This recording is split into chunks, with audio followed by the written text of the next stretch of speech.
Əgər Türkmənçay müqaviləsi olmasaydı, indiki Azərbaycan Cumhuriyyəti Bakıda fars dilində Təbriz kimi yazıb oxurdu. Və bu Səfəvilər bu qədər türkü sevirdilər, türk dilini sevirdilər. Niyə mən sizdən sual edirəm? Səfəvilərdən sonra əziz mən, bir dənə kitab adını söylə, dənə bu türkçə yazılır, birinin adını söylə. Yoxdur. Nəyimiz varsa hamısı Səfəvilərdən öncədir. Şah İsmailin əmri üzərinə Təbrizdə kitab yandırma ki bu Pişəvərin zamanında da olubdur. Birinci Azərbaycanda Təbrizdə kitab yandırma Şah İsmailin əmri üzərində olmuşdur. Ona görə bu həqiqətləri biz bilməliyik. Biz niyə beləyik? Nədən Əfqanistanda belə millət, Türk milləti azad oldu? Türk dilini devlətin dil etdilər. Amma biz olmuruq.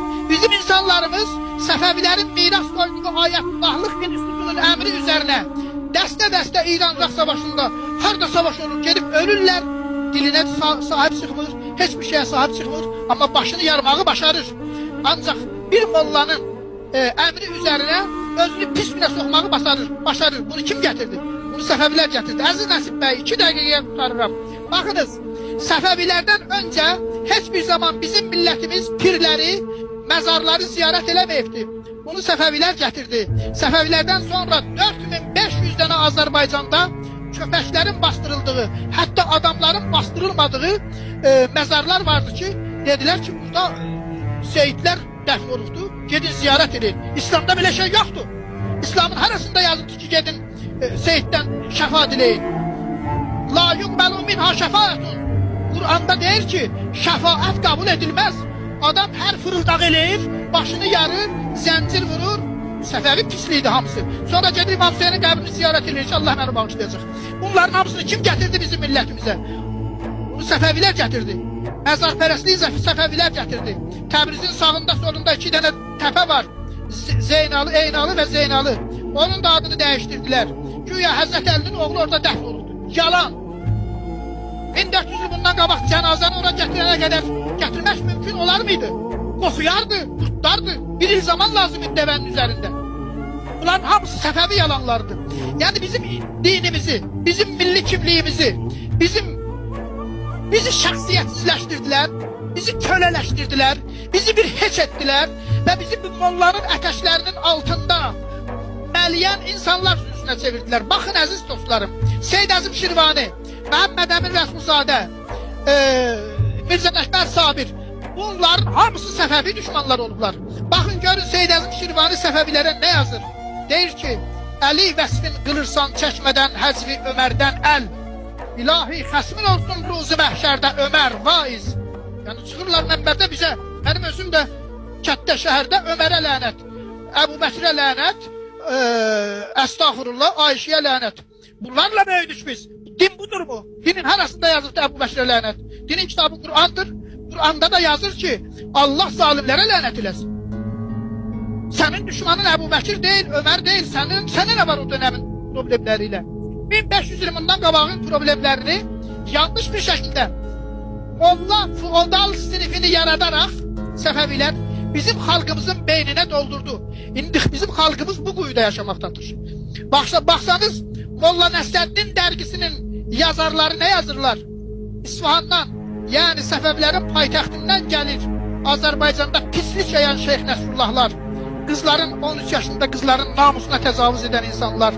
Şah İsmail bunun əsasını qoydu ki, bir tərəfdən deyir Həzrət Məhəmməd bizim peyğəmbərimizdir ki, onu da doğru düz qəbul eləmir. Bir tərəfdən də deyir əstağfurullah, Həzrət Məhəmməd namussuzdur. Çünki arvadı, qadını əxlaqsız olan Ayşə fahişə deyirlərsə, onun əri namussuz olur da. Bu iftiranı, bu yalanı, bu fitnəni, bu insansızlığı, bu əxlaqsızlığı bəşər tarixinə, Türk tarixinə, İslam tarixinə və bizim Türklər olaraq bizim ruhumuzdayken Şah İsmail adında bir Sasani və fars milliyyətçiliyi casusu olmuşdur. Ona görə da Şah İsmail'i fətrə kapatan adamlar adlandırırlar.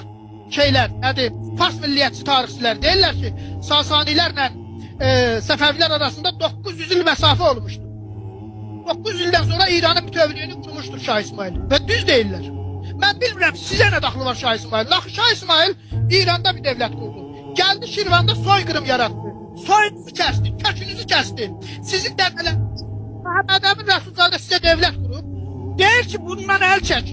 Deyir, bu Səfəvi pisliyindən əl çəkməsək, bizi Səfəvilər parçaladı. Bunu özdə tam bu ifadəni işlədi.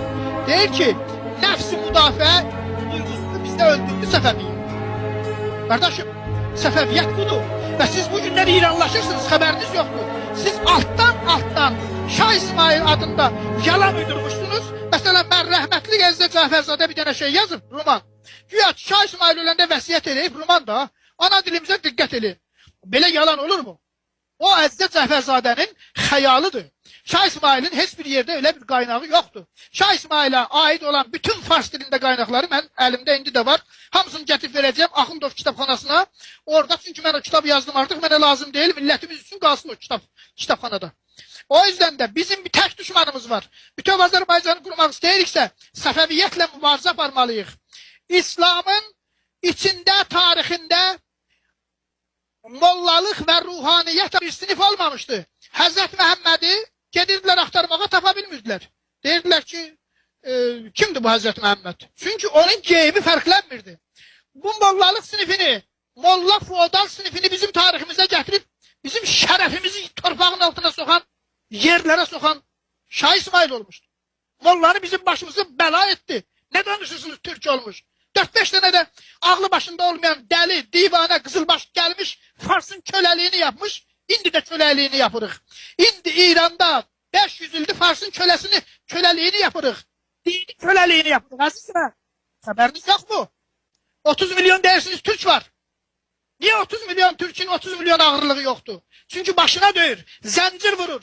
Ondan sonra bütün Səfəvilərin koyduğu pisliklerin hamısına sahip çıkır.